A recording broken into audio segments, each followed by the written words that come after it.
ছাদ বাগান করতে গিয়ে আপনার ভবনের ক্ষতি করছেন না তো?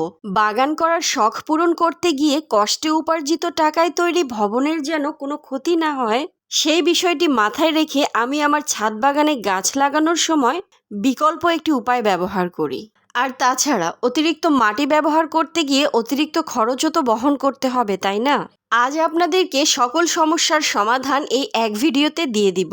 স্ক্রিনে এতক্ষণ আপনারা যে বস্তুটিকে দেখতে পাচ্ছেন তা দেখে নিশ্চয়ই এতক্ষণে বুঝেই গিয়েছেন আমি কি ব্যবহার করার কথা বলছি।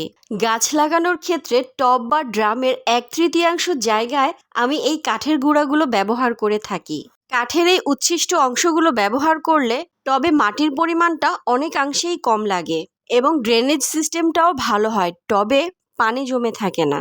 শুধু কি তাই, অতিরিক্ত মাটির খরচ বহন করার পাশাপাশি সেই মাটির বস্তাগুলোকে আপনার ছাদ পর্যন্ত পৌঁছাতে এক্সট্রা যে লেবার বিল আপনাকে বহন করতে হয়, এই কাঠের উচ্ছিষ্টগুলো ব্যবহার করলে সেই খরচটা আর আপনাকে বহন করতে হবে না।